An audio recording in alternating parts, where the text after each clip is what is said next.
Bom, então eu vou copiar aqui a questão para a gente começar a resolver a lista, tá?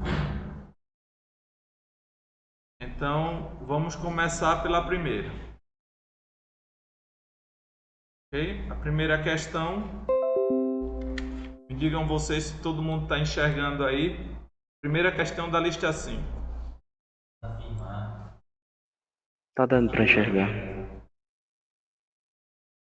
Tá? Podemos afirmar que não existe uma transformação linear do R4 no R3? Sim. Todo mundo de casa concorda que sim? Todo mundo Sim, de casa. Opa! eu concordo porque a imagem vai ter que ser menor do que o domínio, o da dimensão da imagem. Isso, mas quando você diz menor, o que significa isso? Significa, tipo assim, quando calcular a dimensão da imagem vai dar um valor. E quando calcular a dimensão do domínio, que aí no caso é 4, Exatamente. aí Você vai. está usando o teorema do núcleo e da imagem, certo, Nicolas? É. Então, beleza. Então, vamos fazer essa solução, tá? Vindo a sugestão do Nicolas, vamos lá. Então, solução. Tá? Então, observe, suponha, então a gente quer afirmar que não existe uma transformação linear, quer saber disso, tá? Então a resposta é não existe de fato. Por quê? Suponha que existe f de R4 no R3, tá? Uma transformação linear injetora, tá? O que significa ser injetora? Então, Que o núcleo dela vai no zero, então o domínio, a dimensão do núcleo é zero. exatamente, o núcleo da F é igual a isso aqui, tá? O que implica que a dimensão do núcleo de F é zero. Rafael, qual é a base desse núcleo?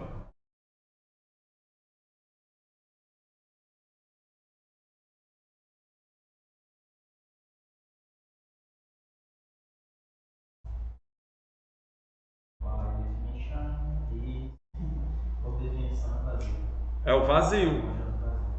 Por quê? A gente, por uma convenção que a gente adotou que o vazio é um conjunto Li e o espaço gerado por ele é o espaço nulo. Bem? Então, o espaço nulo ele é sempre gerado, né? A base é sempre o vazio. Por isso que a dimensão é zero, porque como é o vazio, não tem elementos. Ok? Massa. Guardem essa informação. Não era importante para a questão, mas é importante para a vida. Tá. Então agora, né?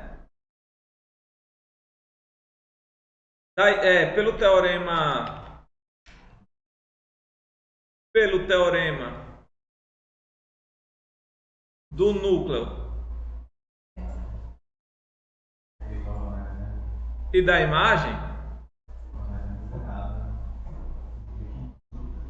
tá?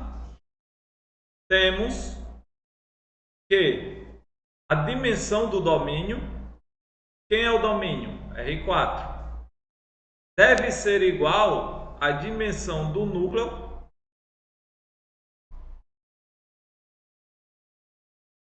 mais a dimensão da imagem da F, tá? fazendo as contas, a gente sabe qual é a dimensão do domínio. 4. A dimensão do núcleo, 0. Então, a gente teria que a dimensão da imagem deveria ser o quê? 4. Exatamente. Então, isso daqui é um absurdo.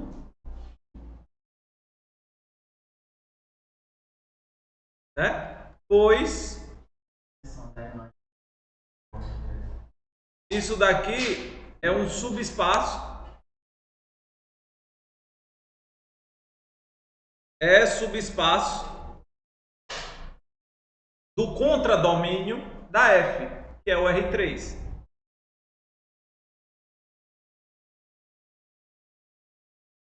Ou seja, a dimensão de F é no máximo, de F não,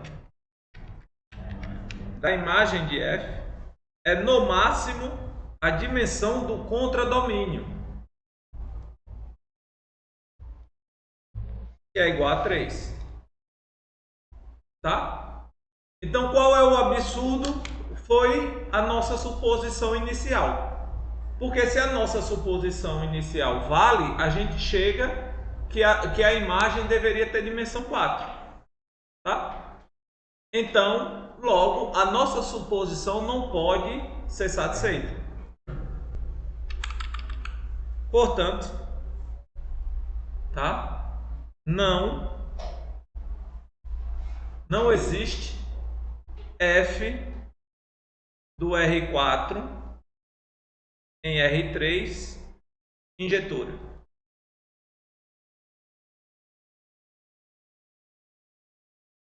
Uma coisa interessante que a gente viu na aula online é que uma transformação linear, isso daqui é um adendo, tá? Sobre a questão está resolvida, tá? Uma coisa que vocês têm que guardar em mente é que uma transformação linear injetora leva conjunto LI em conjunto LI. Olhe só um exercício a mais para que você... A gente já fez isso quando provou que é um isomorfismo se somente se leva base em base. Eu fiz isso numa aula gravada, uma aula online, ok? É um isomorfismo se a transformação linear leva base em base, tá? E o que é que a gente fez? O que significa leva base em base? A gente pegava, ó, leva base em base, o que a gente fez foi o seguinte, lá, né? Pega uma base, B igual a 1 UN base de U e levar base em base significa que quando a gente aplica o T nessa base, ou seja, a gente obtém esse conjunto aqui, T de 1, T de U2, T de 1N, isso daqui é base de V. Ou seja, leva base em base é você pegar uma base de U, aplicar T nela, isso resultar no conjunto que é uma base de V. Ok? Quando a gente foi provar esse fato, uma das coisas que a gente usou foi o seguinte: isso daqui funciona se somente se a transformação linear é um isomorfismo. Tá? E nessa prova, o que a gente provou foi o seguinte: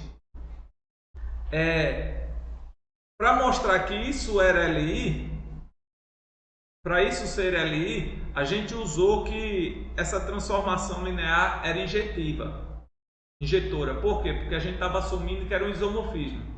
Se é um isomorfismo, leva base em base. Se leva base em base, é um isomorfismo. Entende? Assim somente se.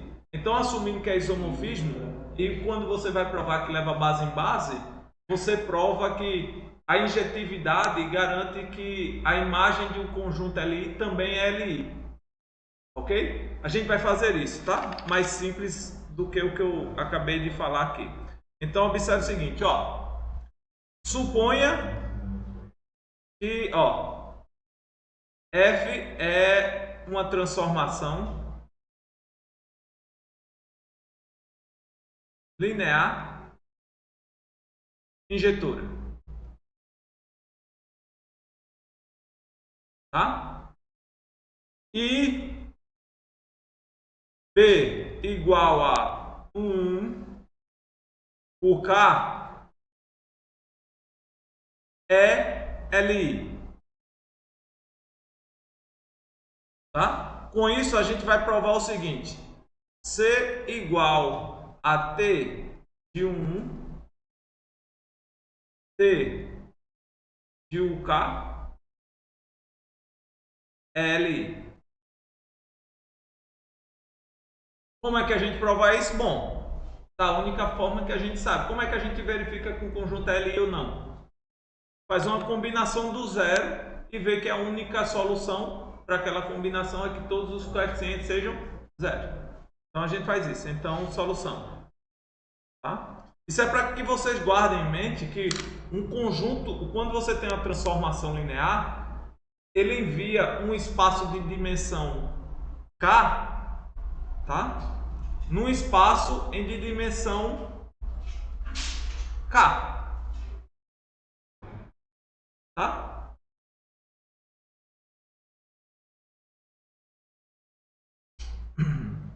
Bom, vamos lá. Como é que eu provo? Faz essa combinação.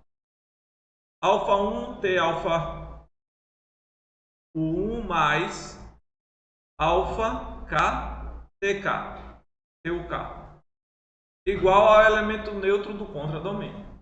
Tá? Mas observe que isso daqui é equivalente a você afirmar, como isso é uma transformação linear, o que é que vai ocorrer com os escalares? Ele vai entrar e vai ficar T de alfa 1. Isso daqui é a mesma coisa que T de alfa, T alfa 1, 1 mais, sucessivamente, T alfa K, UK, igual a zero. Isso é equivalente a você, como é uma soma, né? Você está aplicando, você tem uma soma de T aplicados em vetores. Como é linear, você pode aplicar o T na soma desses vetores. Então você tem que o T, isso é equivalente a T aplicado nisso aqui.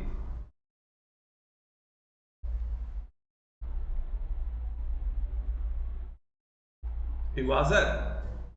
Concorda?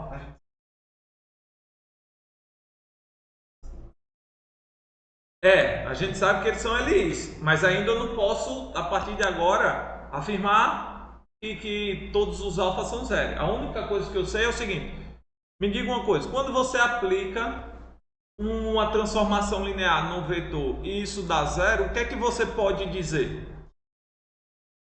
Que esse vetor faz parte do núcleo da transformação. Concorda? Todo mundo de casa concorda? Não escutei. Sim. Massa. Então vamos lá. Então isso implica, por exemplo, né, que alfa 1, 1 mais alfa K, o K pertence ao núcleo. Chamei de F lá em cima ou de T? Ué? Ô, confusão. Pera aí, gente. Só trocar isso aqui porque não faz sentido, tá? Isso aqui, então, fica o núcleo de T. Aí é onde entra a hipótese que a T é injetora. Porque observe, se a T não for injetora, eu só estaria dizendo que esse elemento está no núcleo. Mas a priori poderia ser qualquer elemento do núcleo. Né? Como eu sei que é injetora, o núcleo é quem? O zero. Logo, se eu digo que eu tenho um elemento que está no núcleo, ele tem que ser o zero.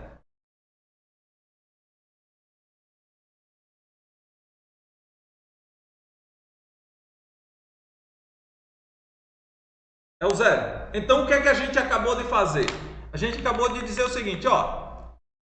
Se eu tenho uma combinação do zero, né, uma combinação dos elementos TU1, TU2 e assim sucessivamente, e dando zero, isso é equivalente, ou seja, se isso é verdade, significa dizer que alfa desse 1 mais alfa U2 e assim sucessivamente, mais alfa UK tem que ser o elemento neutro do domínio. Mas o que é que a gente sabe sobre os UIs? Eles são LIs. Se eles são LIs e eu tenho que uma combinação está dando zero, a única possibilidade disso ocorrer é que todos os alfas sejam zero. Então, daí segue, portanto, tá? Isso só é possível se alfa 1 é igual a alfa 2, que é igual a alfa k, que é igual a zero, tá? Pois o 1, o k são LI. Ou seja, se você pegar um conjunto LI e aplicar uma transformação linear injetora, o subespaço que a imagem... Pensa bem, a gente sabe que uma transformação linear aplicada num espaço vetorial, a imagem de um espaço vetor, de um subespaço é também um subespaço do contradomínio. Concorda? O que você está dizendo é que quando é injetora, ela manda subespaço de dimensão K em subespaço de dimensão K. Porque se você pegar um conjunto LI aqui, ele manda no LI. Tá? E observe que, por exemplo, se esse K, se você pegar o espaço gerado por esses UKs, tá? O T aplicado nele vai gerar o T desse espaço. Concorda? Pronto. Então, uma coisa importante é, o isomorfismo é uma coisa que meio que ele compara dois espaços vetoriais. Por quê? Porque toda a estrutura que ocorre em um vai ocorrer no outro quando você tem um isomorfismo. Por exemplo, se ele tem um subespaço de dimensão K, a imagem desse subespaço vai ser de dimensão K. Se no contradomínio tem um subespaço de dimensão K, você pode usar a inversa, que também é uma transformação linear e também é um isomorfismo, porque ela tem inversa, né?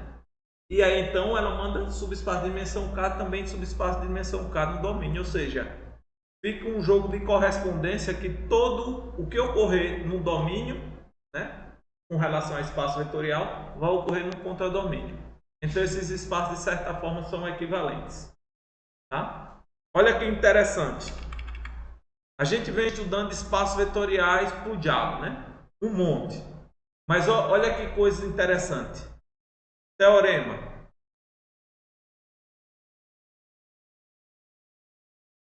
Todo espaço vetorial de dimensão, vou botar aqui um U de dimensão, vou botar assim, com dimensão de U igual a N, é isomorfo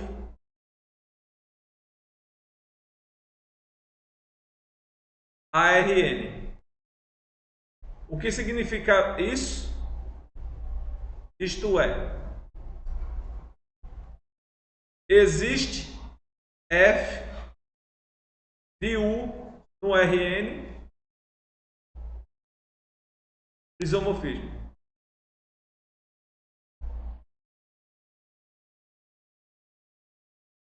Ou seja, todo espaço vetorial de dimensão n, na verdade, ele é um Rn da vida. Então, você estudou matrizes. Matrizes 2 por 2. Qual é a dimensão dela? 4. Então, você pode encarar as matrizes como sendo um R4.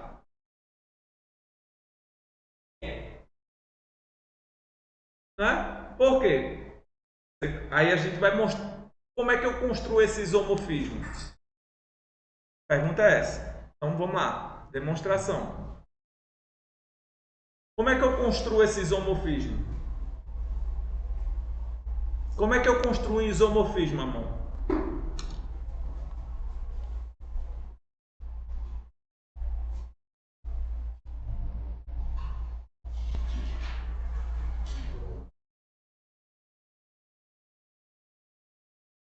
Tem que ser uma transformação linear bijetora.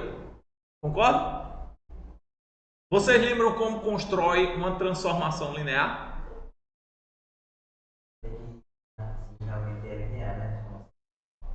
Como é que eu construo uma transformação linear entre dois espaços? A gente discutiu isso várias vezes.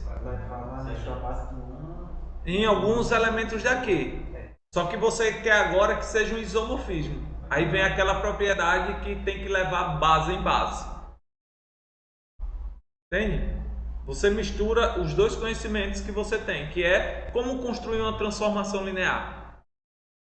Tá. Lembra disso? Que a gente fez isso algumas vezes. Depois a gente pode discutir, tá? Então eu vou fazer essa demonstração e a gente vai fazendo por partes. Ó.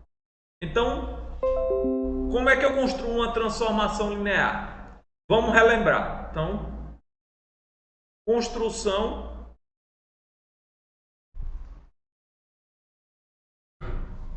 uma transformação linear.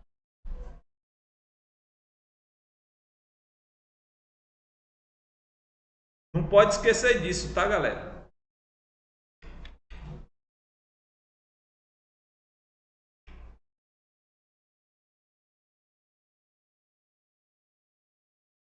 F de U em Rn, tá?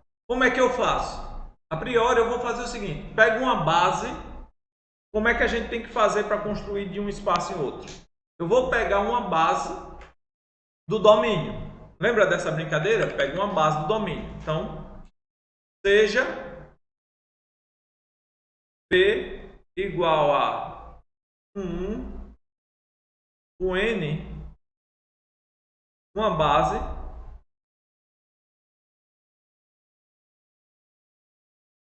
de U. Tá? Ok? Tá. Então, lembra, para eu definir que é uma transformação linear, eu tenho que definir ela em todo o elemento de U. Eu quero definir quem é F no Uzinho. Né? Porque eu tenho que dizer qual é a lei de correspondência. Quem vai ser esse elemento no Rn? Essa é a brincadeira. Ok?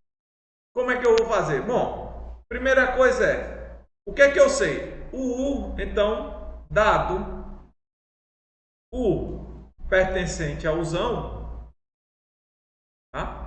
Existem alfa 1, alfa n, pertencente aos reais, né? Tais que o U pode ser escrito como uma combinação linear, é a combinação linear dos UN, tá? Utilizando esses coeficientes. Ok? Certo? Aí lembra. Então, como eu quero que a f seja uma transformação linear, quando eu aplicar f no U, isso tem que satisfazer isso. Alfa 1, f de 1 mais alfa 2, f do 2 mais alfa n, f de 1n. Certo? Aí é que tá. Toda vez que eu quero uma transformação linear, eu tenho que definir dessa forma. Se eu definir dessa forma, isso é uma transformação linear. A gente já viu isso. Então, o negócio, o seu problema agora se transforma em escolher quem são esses caras. E esses caras, você vai escolher quem são eles no contradomínio. A priori, pode ser qualquer coisa que você escolha, vai depender de que tipo de problema você quer resolver. Por exemplo, eu posso botar todos iguais a zero? A priori posso. Seria uma transformação linear? Seria. A transformação linear nula. Isso resolve meu problema? Não. Mas a priori seria uma transformação linear. Entende? Eu posso botar esse cara daqui todos iguais a o vetor 1 do Rn, ou seja, com todas as entradas iguais a 1? Posso. Isso resolve seu problema? Não. Mas vai ser uma transformação linear. Então, qualquer coisa que qualquer vetor que eu escolho para esse, se eu escolher V1, V2 e Vn, mesmo esse sendo um igual ao outro, tanto faz, eu estaria definindo uma transformação linear. Tá? Porque essa é a forma de definir uma transformação linear. Eu só preciso definir escolher quem a f vai mandar na base. E o restante, o que é que eu faço? Mando a combinação linear da base de U na combinação linear das imagens da base de U que eu já tenho escolhido previamente. Entenderam a brincadeira?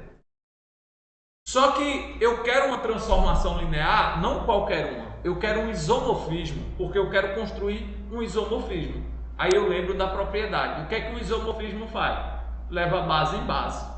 Então, quem eu for escolher para o f de 1, para o f de 2 e assim sucessivamente, tem que formar o quê? Uma base do Rn. Entenderam? E aí fica a gosto de vocês qual base pegar, contanto que seja uma base. Entende? Ok? Aí, por facilidade, que a gente também não é bobo, vamos pegar a base canônica, né? Mas você fica à vontade para fazer a conta que você queira. Tá? Se quiser dificultar, pega uma base mais complicada. Mas aí, como eu quero, né? Eu não sou trabalhador assim tão, né? Não gosto de me esforçar tanto. Eu vou pegar a coisa mais simples. Quem eu vou escolher para aqui? Eu vou escolher esse como sendo 1, 0, 0. Para esse cara eu vou escolher o 0, 1, 0, 0. Para esse cara daqui eu vou escolher o 0, 0 e na última 1. Logo, f de u, que é igual a f de alfa 1, 1 mais alfa n, o n, eu estou enviando em quem? Alfa 1, alfa 2, alfa n.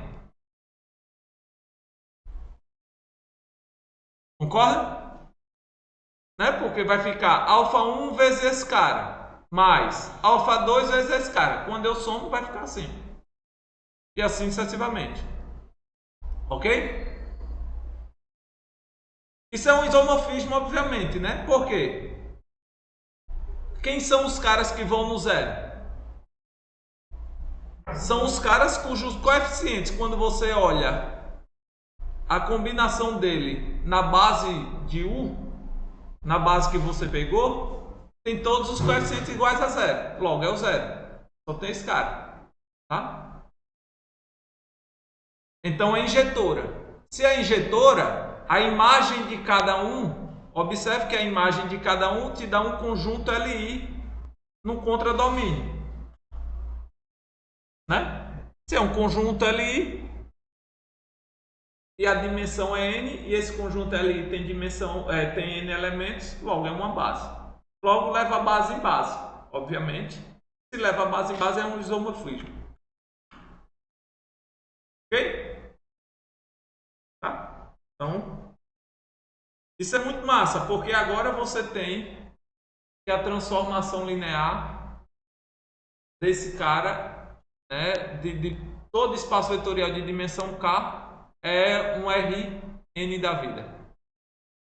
Então, se você tem uma matriz com n por n, isso é, na verdade, você pode pensar um R n vezes n. N ao quadrado. E diz o quê? Era que todos os espaços vetoriais só são isomorfos. Mas é a mesma coisa, né?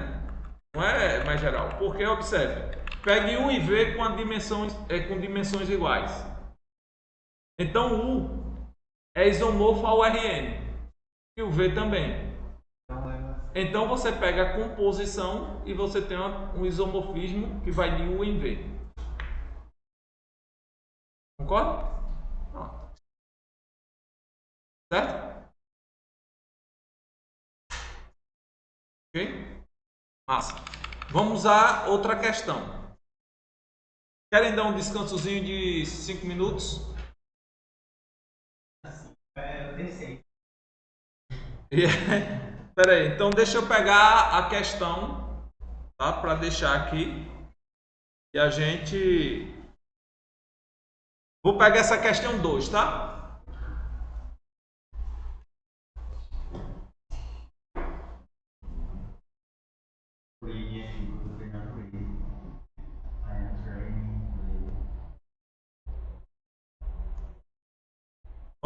A gente vai fazer essa questão depois de 5 minutos de intervalo, tá?